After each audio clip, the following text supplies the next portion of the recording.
మాట్లాడకండి డాక్టర్ రాజయ్య మొన్న 13వ తారీఖు నాడు కడియం పై అనుచిత వ్యాఖ్యలు చేయడం జరిగింది. మరి ఈయన అనుచిత వ్యాఖ్యలు అంటే ఒక తల్లిని విమర్శించడం, మరి వాళ్ళ కుటుంబాన్ని విమర్శించడం, ఒకసారి భూములు లాక్కిందని విమర్శించడం, ఒకసారి ఈ కమిషన్ తీసుకున్నాడని విమర్శించడం, కడియం మీద లేని నిందలిస్తే హన్మకొండ ప్రెస్ మీట్ లో, మరి గణపురం ప్రెస్ మీట్ లో నజర్ మీద నిందలు వేస్తే మేము మాట్లాడాము. అదే కనుక కడియం షేర్ గాని నజర్ గాని ఎలాంటి కనుక అన్యాయాలు అక్రమంగా పాల్పడితే మా కాంగ్రెస్ కార్యకర్తలు మొత్తం రాజీనామా చేస్తాము. నీ ఇంటిలో కాగితాలతో సహా, నీకున్న ఎవిడెన్స్ సహా నిరూపణ చేస్తే మా కార్యకర్తలందరం రాజీనామా చేసి నీ ఇంట్లో ఉడిగం చేస్తా అని మాటించడం రాజు. అలాంటి వాడివి ఇంతవరకు కూడా మాకు నిరూపణ చేయలేదు. అంటే వీళ్ళొక్క ఈ టీఆర్ఎస్ గవర్నమెంట్ లో ఉన్నప్పుడు వీళ్ళొక్క ఒక ఏజెంట్ ఉండేది. ఒక ఏజెంట్ ను పెట్టుకుని ఆ ఏజెంట్ ద్వారా కమిషన్లు లాక్కుంటూ దళిత బంధు పెట్టి పైరవ చేసేవాడు ₹1,00,000, నువ్వు తీసుకునేది 2 లక్షలు. ఒక 10 లక్షలకు 3 లక్షల కమిషన్ దళిత బంధు ఇచ్చావు. అయితే ఆ దళిత బంధు అనేది ఊరుకు 1-2 ఇచ్చి ఒక ఊరుకు 5-6 దగ్గర వసూలు చేసినావు. వేరక డగ్గాలు ఊరుకున్నావు. వాడు ఒక్క ఊరికి ఒకటొస్తే ఇంకా 5 పిచ్చి పిచ్చిగా తిరిగి వాడు నీటి చుట్టూ. ఇవన్నీ కమిషన్ లాగలేదా?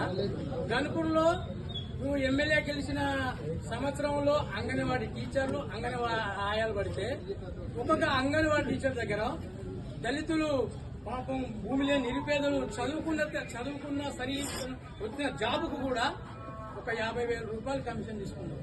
ప్లస్ అటెండర్ కు 5,000, 6,000 కమిషన్ తీసుకొని వాళ్ళ దగ్గర తీసుకొని ఎమ్మెల్యే అయిన వాళ్ళ దగ్గర తీసుకొని లబ్ధి పొందుకుంటూ నీళ్ళొక్క తాక్కుంటూ నీళ్ళొక్క చీకుడు కుక్కలు తినుకుంటూ ఆడలతోని శైలు చెప్పుకుంటా ఎగురుకునే నాయకుడు మా నాయకుడు కాదు.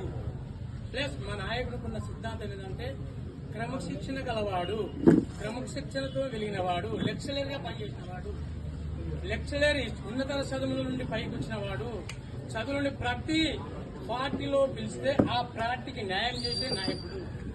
మా నాయకుడికి క్రమశిక్షణతో పనిచేస్తున్నాం. ప్రతి కార్యకర్త ఆయన సన్నిధానంలో క్రమశిక్షణతో పనిచేస్తున్నాం.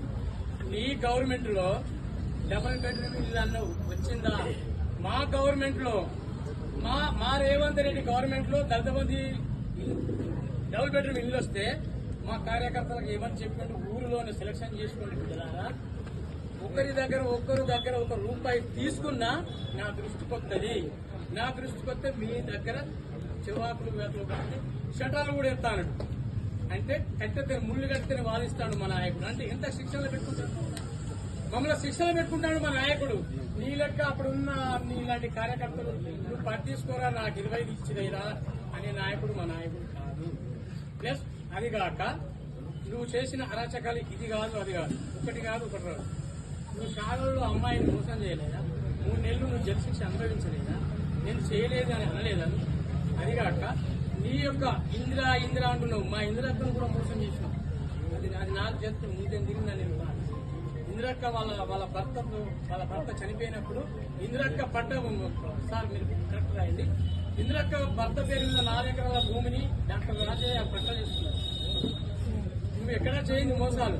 పాపం ఇంకా ఈ 75 సంవత్సరాల వయసులో ఇంత హార్డ్ వర్క్ ఒక ఊరికి కుదిరి ఒక్కరోజు కూడా ఇంటికాడ ఉండడం లేదు. ఒక్కరోజు కూడా ఆయన ఆరోగ్యం మంచిగా లేకుండా తిరుగుకుంటూ ప్రజాసేవ చేసుకుంటుంటే నాకు ఎన్నికలు వస్తాయి, నేను సంకట వెళ్తానా, నేను దోతి కడతానా, గోసి పెట్టి మాది కూడా దోతి కట్టాడు, పట్టెల లెక్క దోతి కట్టి మాదిగా బుద్ధి లెక్క కాదు. మంచి సిన్సియారిటీగా రావాలి. చదువుకున్నాం, ఏమి ఎంబీబీఎస్ చదువుకున్నాం, పిల్లల స్పెషలిస్టు. నీకు ఎంత లిక్తగానే ఉండాలి, ఎంత మంచిగా మాట్లాడాలి.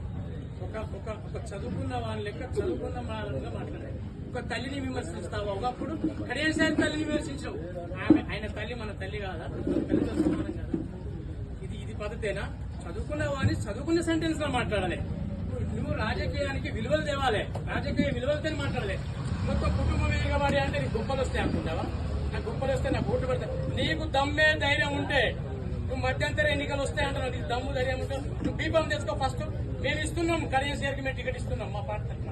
ఒకవేళ మా స్పీకర్ గారు ఆమోదిస్తే మా సారు రాజీనామా చేస్తానికి సిద్ధంగా ఉన్నాడు, మేము గెలిపిస్తానికి కూడా సిద్ధంగా ఉన్నాం.